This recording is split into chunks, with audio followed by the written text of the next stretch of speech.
આપણે હવે આજે ઉત્પત્તિથી નવી ઉત્પત્તિ બાઇબલ શ્રેણીમાં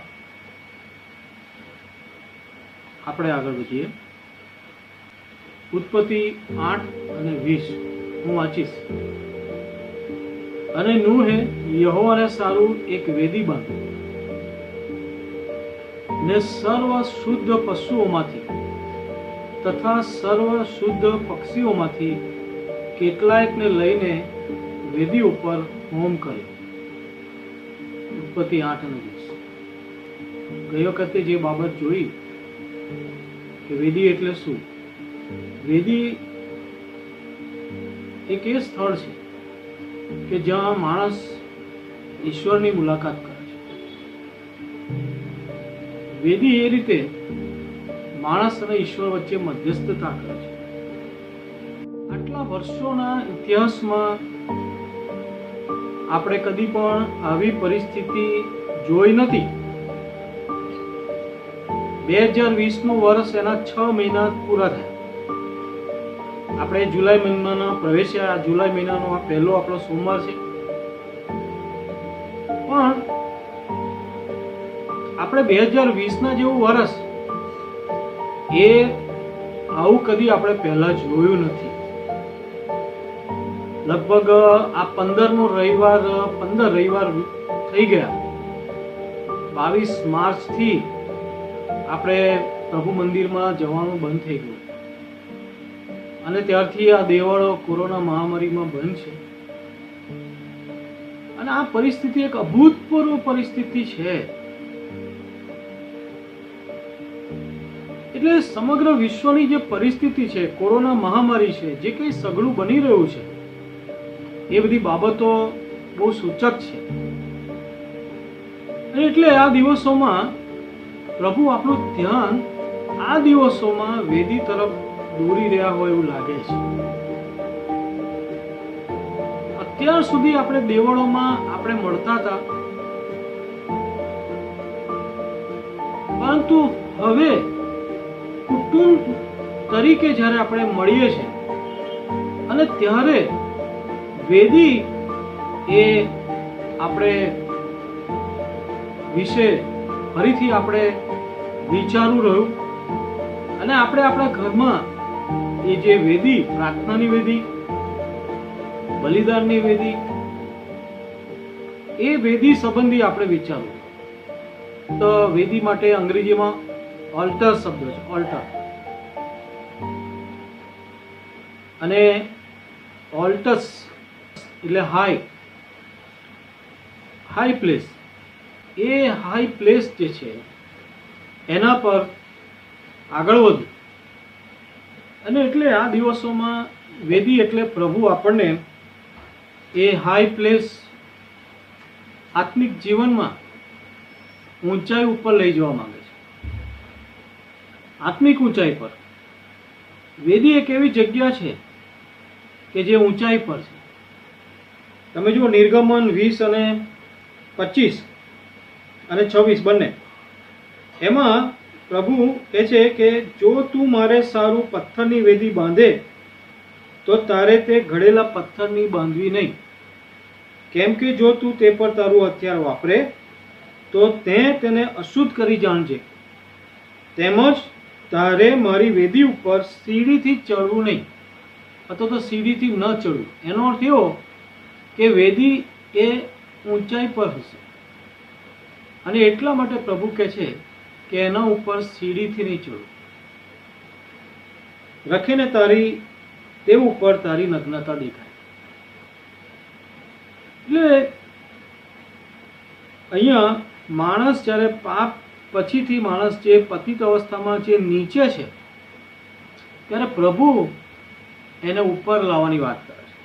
બાઇબલમાં વેદી જે બાંધવા માટે જે નિર્ગમન 20 અને 24માં આપણે જોયું કે પ્રભુ કોઈ હથિયારથી વેદી બાંધવા દેવા માંગતા નથી. જે પથ્થરો જે છે જેનાથી વેદી બંધાતી એ પણ ઘડેલા નહીં હોય, એને કોઈ હથિયાર વડે કટ કરેલા ના હોય. પ્રભુ એવા એવા પથ્થરોથી વેદી બંધાય એવું ઈચ્છે છે। એ પથ્થરો જે છે જેના વડે એ વેદી બંધાતી હતી એને સ્લેમોટ કહેવામાં આવતું।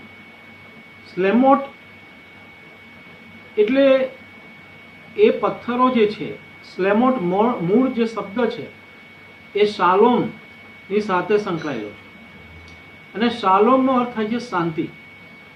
શાલોમ એ હિબ્રુ શબ્દ છે અને સ્લેમોટ જે છે એનું મૂળ પણ એ શાલોમ શબ્દ પ્રમાણે જ છે અને એટલે આ એ પથ્થરો હતા કે જે શાંતિ ના સૂચક હતા। આ એ પથ્થરો હતા કે જે સમાધાનના સૂચક હતા। આ એ પથ્થરો હતા કે જે સુલેહના સૂચક હતા। એટલે પ્રભુની જે વેદી જે છે એ સુલેહની વેદી છે, સમાધાનની વેદી છે, શાંતિની વેદી છે।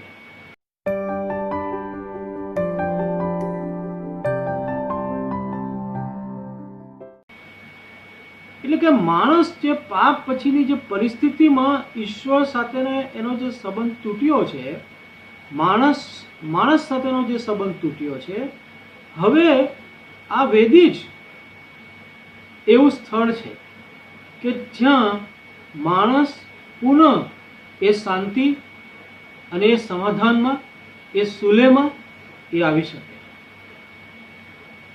અને એટલે તમે જુઓ કે વેદી બાંધવી એ બહુ સૂચક બાબત છે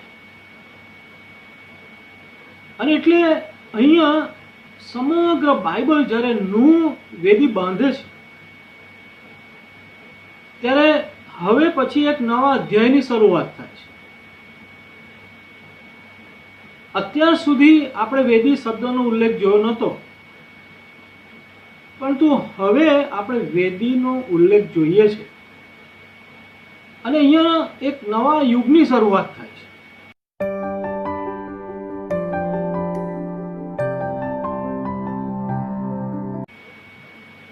આ એક એવો યુગ છે, આ એક એવો નવો અધ્યાય છે માણસ જાતના ઇતિહાસમાં કે જ્યાં આરાધના, ઈશ્વરની સમક્ષતામાં જવાની જે વાત છે એ વેદી વગર અધૂરી છે। વેદી એ સ્થળ છે કે જેના માધ્યમથી માણસ ઈશ્વરને મળી શકે છે, એ વાત પ્રગટ થાય છે અને સાથે એ પણ વાત પ્રગટ થાય છે કે વેદી વગર માણસ ઈશ્વરને મળી શકતો નથી। બે બાબત છે કે વેદી એક એવી બાબત છે કે જ્યાં માણસનું ઈશ્વર સાથે મુલાકાત થાય છે અને વેદી એ પણ બાબત છે કે જો વેદી નથી તો માણસ ઈશ્વરની મુલાકાત કરી શકે નહીં। અને એટલે આ એક બહુ મહત્વનો જે સિદ્ધાંત છે, મહત્વનું જે શિક્ષણ છે એ અહીંયાથી, જાણે કે બાઇબલ આપણને શીખવાડે છે। આપણે અત્યાર સુધીના સમયમાં આપણે જે જોયું કે ઈશ્વરને આપણે વિવિધ રીતના ઓળખ્યા, ઈશ્વર સાથેનો જે વાર્તાલાપ, પ્રભુએ આપણી સાથે શું વાર્તાલાપ કર્યો, પ્રભુએ આપણે શું આપણી સાથે વ્યવહાર કર્યો, પરંતુ અહીંયા વાત જે છે, બાઇબલ જે વાત જે શીખવાડે છે તે બહુ પ્રેક્ટિકલ છે। બાઇબલ એ કોઈ ખાલી ઈશ્વર વિદ્યા નથી પ્રગટ કરતું, પરંતુ અહીંયા વેદી પણ પ્રગટ કરે છે। એક તરફ ઈશ્વર વિદ્યા છે અને બીજી તરફ આપણે વેદી જોઈએ છે। ખાલી ઈશ્વર વિદ્યાની વાત નથી, પણ અહીંયા વેદીની પણ વાત છે। અને એટલે અહીંયા તમે જુઓ કે સુવાર્તા જે છે એ ખાલી વિદ્યા નથી કે વાત નથી, પણ એમાં વેદીની વાત છે, અર્પણની વાત છે, બલિદાનની વાત છે। એમાં દેવે પોતાના પુત્રને પણ પાછો રાખ્યો નથી અને એ બલિદાનની વાત એ વેદી પ્રગટ કરે છે। અને એટલે તમે જુઓ કે વેદી જે છે એ હવે પછીના આપણા આત્મિક જીવનની અંદર એ બહુ જ મહત્વની બાબત છે। એટલે કે જળ પ્રલય પછીના વિશ્વમાં, જળ પ્રલય પછીના બાઇબલ ઇતિહાસમાં આપણે વેદી જે છે એનો એક ગૌરવવંતો ઇતિહાસ જોઈએ છે, એક ભવ્ય ઇતિહાસ જોઈએ છે કે જ્યાં વેદીની વાત આવે છે અને પ્રભુના જે મહાન સેવકો જે છે બાઇબલ ઇતિહાસની અંદર ઈશ્વર સાથે એમની જે મુલાકાત થઈ, એ મુલાકાત એના જે સંસ્મરણો એક સીમાચિહ્ન ઘટના તરીકે એ વેદી બાંધવામાં આવી. અને એટલે અહીંયા આજનો જે આપણો વિષય છે કે આપણે અત્યાર સુધી ખ્રિસ્તી જીવનમાં જે જીવન જીવ્યા છે ત્યારે આપણો ઈશ્વર સાથેની મુલાકાતનો કોઈ અનુભવ જે છે, કોઈ એવી બાબત જે છે કે જે ખરેખર વેદીનો અનુભવ હોય, આપણને વ્યક્તિગત રીતના એ યાદ હોય. ખાલી ઓલ્ટર કોલ વખતે આપણે પ્રભુની પાસે ગયા અને એ આપણો અનુભવ કે જે વખતે આપણે નવો જન્મ પામ્યા. જ્યારે હું નાનો હતો ને પેશન વીકની મિટિંગની અંદર મને યાદ છે કે વક્તા આવ્યા હતા અને ત્યારે ડૉક્ટર કુરિયન સાહેબ, અને તે સમયે ઓલમોસ્ટ ઇટ વોઝ 1978, તો તે સમયમાં ઓલ્ટર કોલ આપવામાં આવ્યો અને આગળ જઈને મેં મારું જીવન પ્રભુને સોંપ્યું. તો એ વેદી આગળ અર્પણની વાત છે, પોતાના જીવનના અર્પણની વાત છે. પરંતુ ત્યાં વાત અટકતી નથી, કારણ કે ખ્રિસ્તી જીવનની અંદર વેદી જે છે એ એકચ્યુઅલી એક દ્વાર છે.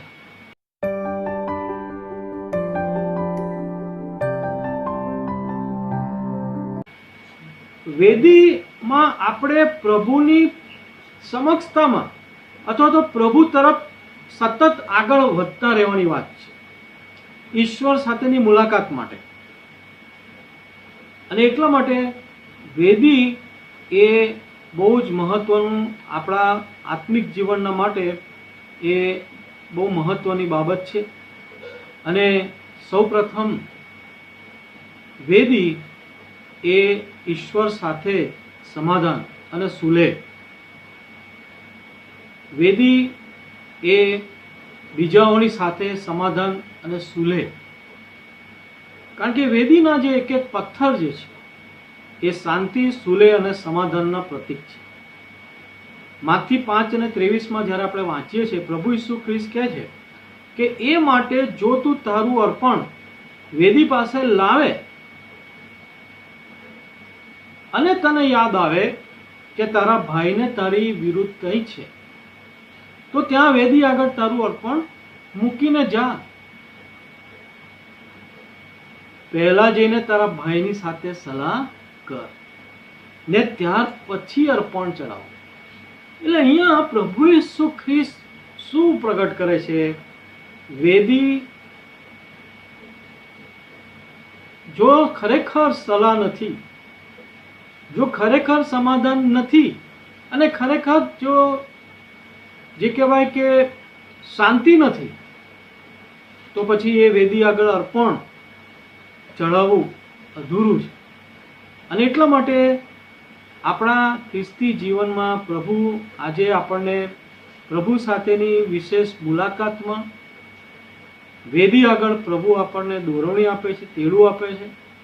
કુટુંબ તરીકે આપણે આ વેદી પાસે આવીએ, કારણ કે વેદી એ બાંધવાની વાત છે, વેદી બનાવવાની વાત નથી. નૂહે વહાણ બનાવ્યું, આશા, ત્યાં હેબ્રુ શબ્દ છે આશા, કે એણે બનાવ્યું, કશું લઈને બનાવ્યું, લાકડું લઈને બનાવ્યું, ડામર, આ બધા પદાર્થોને લઈને બનાવ્યું. લાકડું કાપવામાં આવ્યું કે એને ડામર લગાવવામાં આવ્યો, આ રીતે ડિઝાઇન પ્રમાણે વહાણ બનાવવામાં આવ્યું. પરંતુ વેદી માટે એવો શબ્દ વાપર્યો છે કે બાંધ્યું, વેદી બાંધી. એના માટે જે હેબ્રુ શબ્દ આપણે જોયો કે બાના, બાનામાં સૌથી પહેલો જે મૂળાક્ષર છે બેગ, એટલે કે ઘર. તો વેદી જે છે એ જે મૂળ વિચાર જે રજૂ કરે છે તે ઘર, બાંધવાની વાત.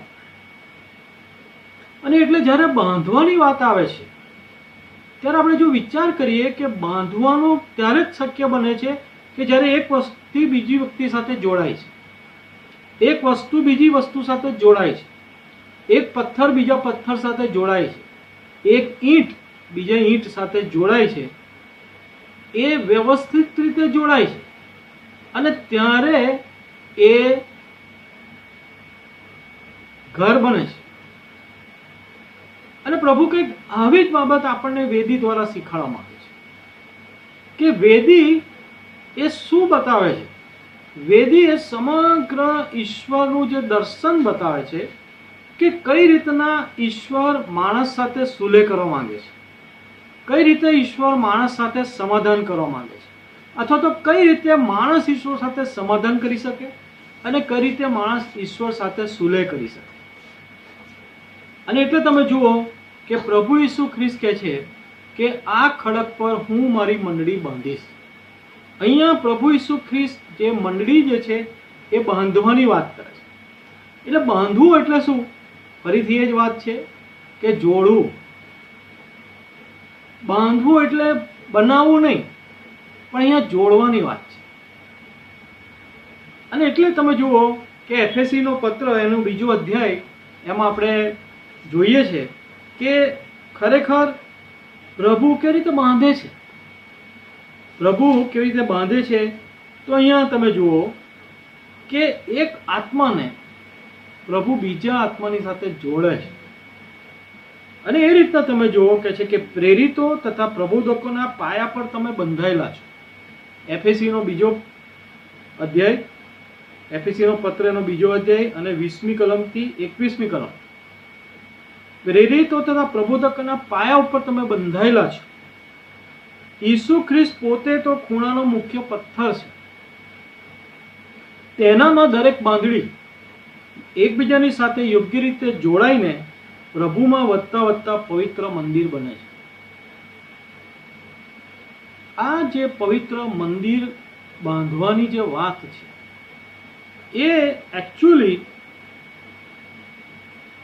એની શરૂઆત આપણે જોઈએ છે કે પ્રભુ વેદીથી કરે છે. 22મી કલમમાં કહે છે તેનામાં તમે પણ દેવના નિવાસના માટે આત્મામાં એકબીજાની સાથે જોડાઈને બંધાતા જાઓ છો. વેદી બાંધવાની જે વાત છે એ ખરેખર માણસના જીવનને બાંધવાની વાત છે, જે ખરેખર પાપની અંદર ભંગિત છે. તો પ્રભુ એને વેદી ઉપર એને સમારવા માંગે છે. અહીંયા આપણે પાપોની માફી, પ્રાયશ્ચિત,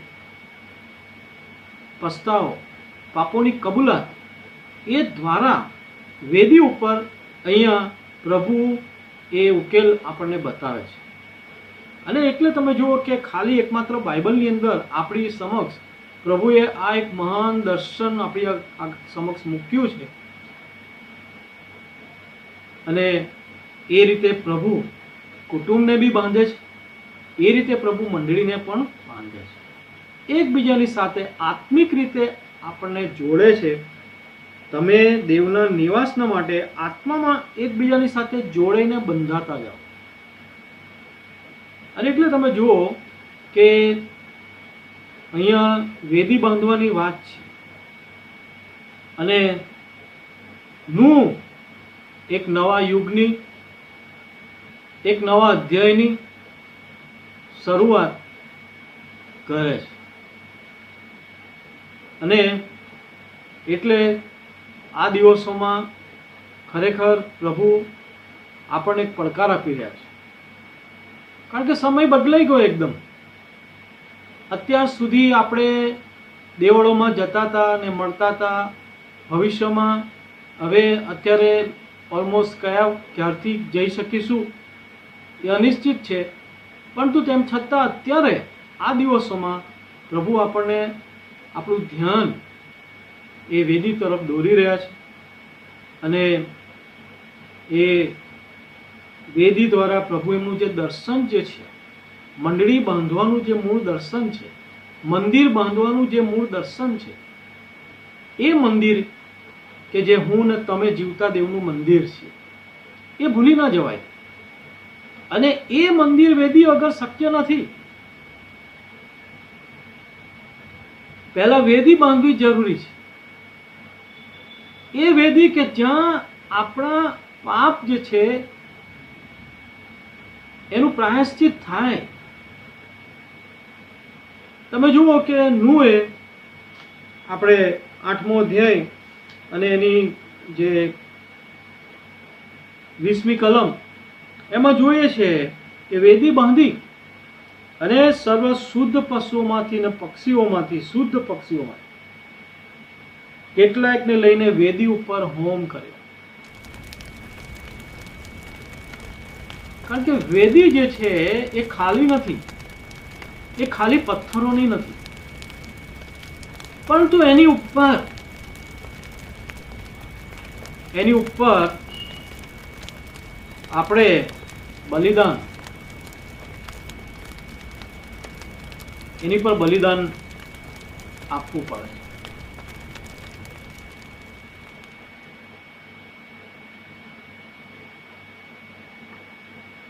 અને એટલે હેબ્રુ શબ્દ જે છે વેદી માટે મિઝબિયાક, MIZBEACH, મિઝબિયાક. વેદી એ અર્પણની જગ્યા છે. પથ્થરો એ સમાધાન, સુલેહ, શાંતિના પ્રતીક તરીકે તમે એને જોડો છો, પણ બલિદાન વગર એ વેદી ખરેખર વેદી નથી.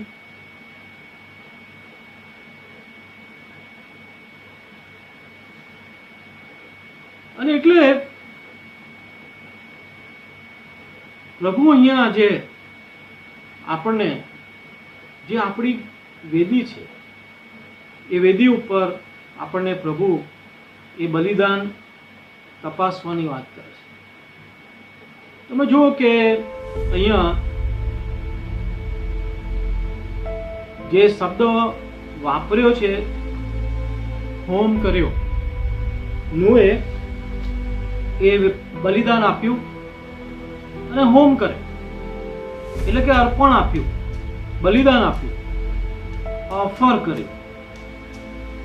હવે એના માટે જે હેબ્રુ શબ્દ છે આલા, ALAH, આલા, એનો અર્થ એ થાય છે કે ટુ ગો અસેન્ડ, ઉપર જેવું, રાઈટ, ક્લાઇમ્બ, ઈશ્વરની આગળ હાજર થવું, ઈશ્વરની આગળ હાજર થવું, ઉપર જવું. જેમ મૂસા પર્વત ચડીને એ દેવની હજુરમાં ગયો. તમે નિર્ગમન 19:3 માં આપણે જોઈએ. નિર્ગમન 19:3 આપણે અહીંયા આજે જે બાબત વિશે જોવા માંગીએ છીએ તે એ છે કે ઈશ્વર આપણને એની ઓળખ આપે છે. ઈશ્વર આપણી સાથે વાર્તાલાપ કરે છે. અત્યાર સુધી ઈશ્વરે વાર્તાલાપ કર્યો છે, પરંતુ બાઇબલ એ ખાલી ઈશ્વર વિદ્યાની વાત નથી, પરંતુ હવે એ વાર્તાલાપની પણ વાત નથી, પણ એ મુલાકાતની વાત. એટલે કે બાઇબલ આપણને એક આત્મિક જીવનની એક ઊંચાઈ પરથી બીજી ઊંચાઈ પર લઈ જવા માટે વેદી ઊંચાઈ બતાવે છે. આપણે ઈશ્વરનું વચન સાંભળીએ છીએ, શીખીએ છીએ, વાર્તાલાપ પ્રભુ સાથે નિત્ય કરીએ છીએ, પરંતુ ખાલી એ સાંભળવા પૂરતી વાત નથી, એ વિદ્યા પ્રાપ્ત કરવા પૂરતું નથી, એમાં વિદ્વતા પ્રાપ્ત કરવા પૂરતી વાત નથી, પરંતુ એમાં આત્મિક જીવનમાં એક કદમ આગળ જવાનું. અને અહીંયા તમે જુઓ કે નૂહ જે છે જળ લઈ પછીથી પણ શું કરવું એ શરૂઆત એના માટે સૌપ્રથમ એ દેવને સ્થાન આપે છે. નથી ઘર બાંધવું કે નથી બીજું કશું કરવું, પણ પહેલા જો કોઈ કામ કરવું છે તો એ વેદી બાંધવી છે. અને નૂહ સૌથી પહેલા વેદી બાંધે છે. એટલે કઈ બાબતને નૂહ અગ્રતા આપે છે. અને આજે આપણે કઈ બાબતને આપણા આત્મિક જીવનમાં, ખ્રિસ્તી જીવનમાં આપણે અગ્રતા આપીશું, આપણે ઈશ્વર સાથેની મુલાકાત એને આપણે અગ્રતા આપીએ. પહેલી બાબત આપણે જોઈ કે વાર્તાલાપ, ઈશ્વર સાથે આપણો વાર્તાલાપ શું થાય છે. પણ બીજી બાબત એ છે કે ઈશ્વર સાથેની મુલાકાત એ બી બહુ જ જરૂરી છે કે આપણે ઈશ્વર સાથે આપણી મુલાકાત થાય, ઈશ્વરની સમક્ષ આપણે હાજર થઈએ. અને એ ઈશ્વરની સમક્ષ જો હાજર થવું છે તો વેદી વગર શક્ય નથી. હિઝકિયા એ ઈશ્વરની સમક્ષ ગયો, ત્યાં હિબ્રુ શબ્દ છે આલા, એ ઈશ્વરની સમક્ષ ઉપર ચડી ગયો. મૂસા જે છે સિનાઈ પર્વત પર ઉપર ચડી ગયો. અને આજે આપણને પ્રભુ એ જ પડકાર આપે છે કે આપણે પણ વ્યક્તિગત જીવનમાં, વેદીમાં, આત્મિક જીવનમાં આપણે ઉપર ઊંચાઈ પર ચડી જઈએ, ઈશ્વરની સમક્ષતામાં હાજર થઈએ.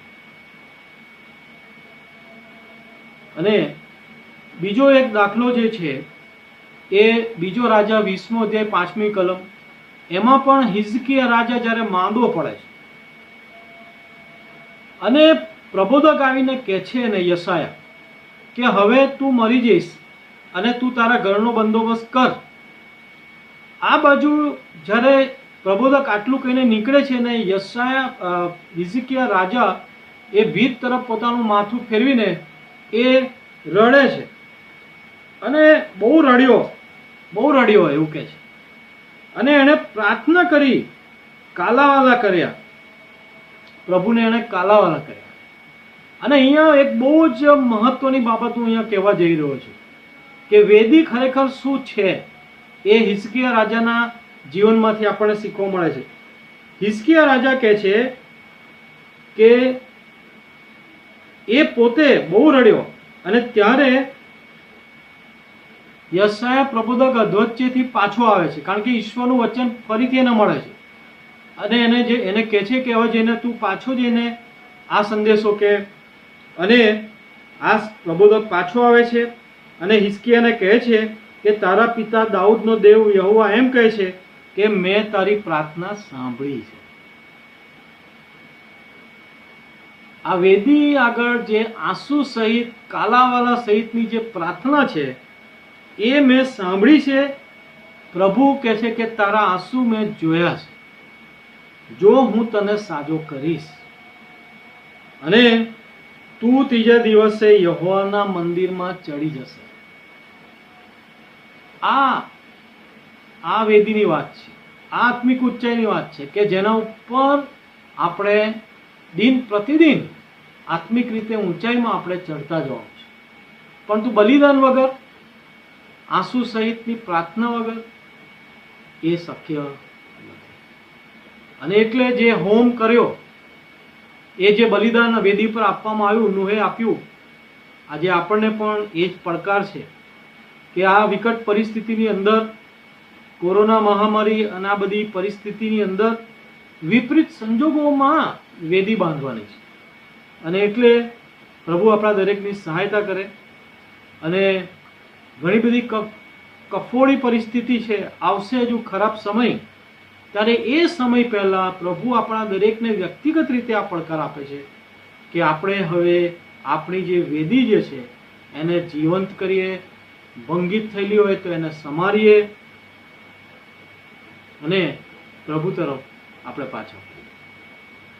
આવો આપણે પ્રાર્થના કરીએ.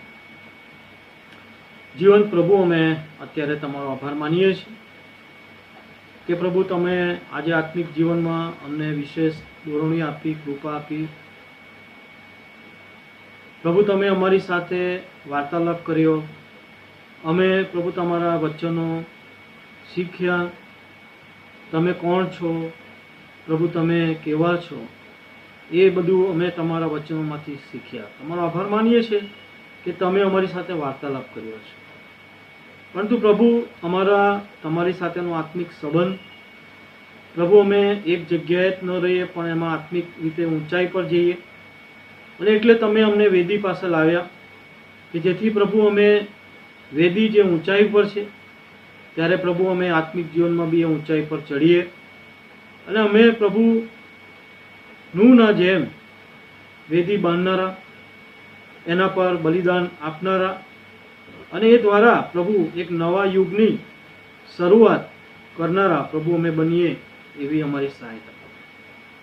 પ્રભુ અમને એવી કૃપા આપો કે અમે તમારી સાથેની મુલાકાતમાં વૃદ્ધિ પામીએ અને હવે પછીનું અમારું જીવનમાં પ્રભુ અમારી વેદી એ જીવંત મુલાકાતની વેદી બની રહે એવી પ્રાર્થના કરીએ છીએ. અમારા દરેકના વ્યક્તિગત જીવનમાં, કૌટુંબિક જીવનમાં પ્રભુ હવે તમારી વેદી સળગતી રાખવા, જીવંત રાખવા એવી અમારી સહાયતા કરો. અમે દરેક પ્રભુ તમારા હાથોમાં સોંપાય છે. પ્રભુ ઈસુ ખ્રિસ્ત નામમાં અમારી આ પ્રાર્થના સાંભળીને માન્ય કરો. આમીન.